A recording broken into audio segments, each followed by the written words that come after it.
Hello बच्चों, class 8वां वाले बच्चों को हमारी तरफ से स्वतंत्रता दिवस की हार्दिक शुभकामनाएं। आज हम लोग शुरू करने जा रहे हैं क्लास 8 का चैप्टर 2, जिसका नाम है 1-4 वाले रैखिक समीकरण। के 4 वाले 1-4 वाले रैखिक समीकरण। तो आइए हम लोग देखते हैं कि क्या होता है 1-4 वाले रैखिक समीकरण। ठीक है, तो देखते हैं। चैप्टर 2 है क्लास 8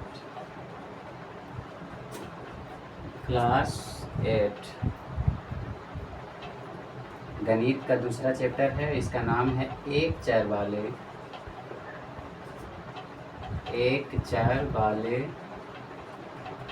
रैखिक समीकरण।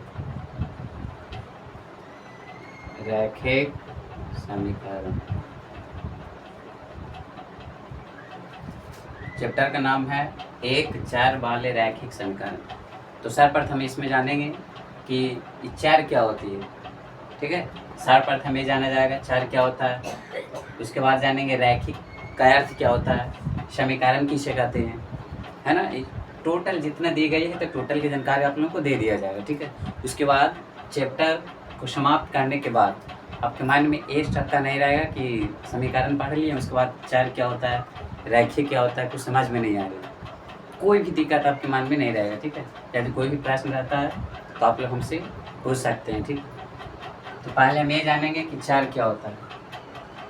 तो आप लोग गणित में हमेशा 2 चीज़ यूज करते होंगे। ठीक, जैसे हम लिखें 4x 2y 3t 10x 10t -2x 3y, अनेक सारे अक्षर और जो ABCD का लेटर होता है उसका यूज करते हैं। ऑनली इसमें देखा जाए तो मुख्य रूप से 2 चीज़ नज़र आते हैं। एक आता है ABCD के अक्षर और एक आ रहे हैं अंक। एक आ रहे हैं ABCD का अक्षर और एक आ रहा है अंक। इसमें जो ABCD के अक्षर आप लोगों को जो नज़र आ रही है, तो ABCD वाले अक्षर को बोला जाता है चर। इसको क्या बोलते हैं, चर। इंग्लिश में बोला जाता है वेरिएबल। इंग्लिश में किस नाम से जानते हैं, वेरिएबल। और इसमें जो अंक जो दिखाई दे रही है, तो अंक जैसे कि 4 2 3 10 -2 3, एक टोटल अक्षर को बोला जाता है अक्षर। इंग्लिश में बोलते हैं कांस्टेंट। इंग्लिश में किस नाम से बोलेंगे, कांस्टेंट। देख रहे हैं कि यदि पता चले तो ये 4 है, ये है अक्षर। इसका जस्ट विपरीत है, इसका जस्ट उल्टा है। यदि इसका मान बदलेगा तो इसका मान नहीं बदलेगा। ठीक है, और हम लोग इसमें ये देखेंगे गणित में कि ABCD का जो अक्षर दी गई है X Y T, तो कुछ भी A से लेकर Z तक कोई भी लेटर है जिसका मान हम देखेंगे, कभी x बराबर हो जाएगा 4, कभी x मान आ जाते हैं -4, x मान कभी आ जाएगा -2। तो देख रहे हैं कि ABCD में जो ये जो दी गई है 4, यानी जिसको ABCD का अक्षर बोलते हैं, तो ABCD के अक्षर का मान हमेशा चेंज होते रहेगा।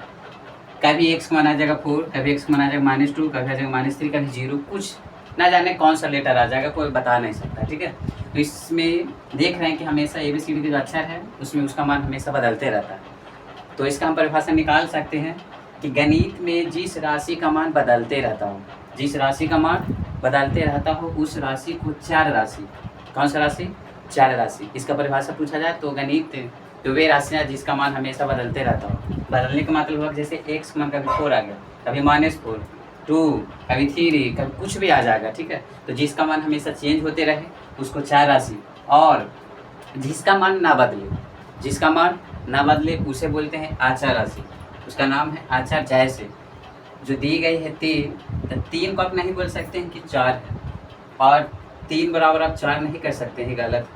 क्योंकि 3 का मान एक अपना मायने रखता है, और इसको हमें 3, जैसे यदि आपके पास 3 रुपया है, किसी के पास 4 रुपया है, तो आप नहीं कह सकते कि 3 4 के बराबर। ठीक है, इसका मान कभी बदल नहीं सकता है। 4 है तो 4 का मान हमेशा 4 के लिए होता है, ये कभी बदल नहीं सकता है। तो गणित में जिसका मान बदले उसे 4, जिसका मान ना बदले उसे अचर कहते हैं। ठीक है, और इसको यदि पहचानने के लिए बोला जाए तो ABCD के जितना भी अक्षर हैं A to Z, A से लेकर कहाँ तक, A से Z तक, टोटल A से Z तक टोटल को हम क्या बोलेंगे, तो 4 बोला जाएगा। टोटल को क्या बोला जाएगा, 4। और जितना भी अंक है, अंक का मतलब होता है कि 1 2 3 0 -3 टोटल जो अंक आती है तो टोटल अंक को बोला जाता है अचर, जिसका मान ना बदले। तो इसमें हमें पता चल गया कि दिया गया है एक चर। कितना चर? एक चर। चर का मतलब हुआ x y z a to z, a से लेकर टोटल z तक कुछ भी हो सकता है, तो उसका के गो मान रहेगा। तो एक चर, एक चर का मतलब कि चार राशि के गो रहेगी? एगो। जैसे लिखे 2x, तो इसमें जो दिया गया है ABCD का अक्षर तो के गो है, एगो है, ओनली एक्स एगो है ना, इसलिए इसको बोलेंगे एक चर। के चर? एक चर। यदि बोला जाए 3x + 2y, तो इसमें देख रहे हैं कि ABCD के मुख्यतः दो लेटर, एक है x एक है y, तो चार राशि के हो गया? दो गो, तो इसको बोलेंगे दो चर। कितने चर? दो चर। तो ये आगे कक्षा में आपको पढ़ना है, लेकिन अभी क्लास 8 में जो दी गई है बच्चों को पढ़ने के लिए, तो ज़्यादा बड़ा नहीं किया गया है, उसको मात्र एक अक्षर वाले दिए गए हैं। तो उसमें एक चर, यानी कि आप लोगों को ओनली पढ़ना कितने चर? एक चर। जैसे 3y, तो इसमें y एगो है इसलिए एक चर हो गया, ये भी एक चर वाले हैं। लेकिन इसको यदि बोल दिया जाए 3x + 2y, तो इसमें y है x, तो इसमें चार राशि की संख्या कितनी है? दो, तो ये हो जाएगा दो चर वाले। क्या चर वाले? दो चर वाले। ठीक है, तो इतना तो पता हो गया कि कौन चर है कौन अचर। यदि हम बोल दें कि 3y, इसमें y क्या है, तो आप लोग बता सकते हैं कि इसमें y है जो चार राशि है, और जो 3 दिया गया है ये 3 है जो अचर राशि। 3 कौन राशि? अचर राशि। अब y क्या है, तो y को बोला जाए तो चर है। ठीक है, जिसका मान बदलते रहता है उसको चर बोलेंगे, और जिसका मान ना बदले उसे क्या बोला जाएगा? अचर। इतना पता चल गया। उसके बाद जानेंगे कि समीकरण क्या होती है। इसको हम मिटा रहे हैं।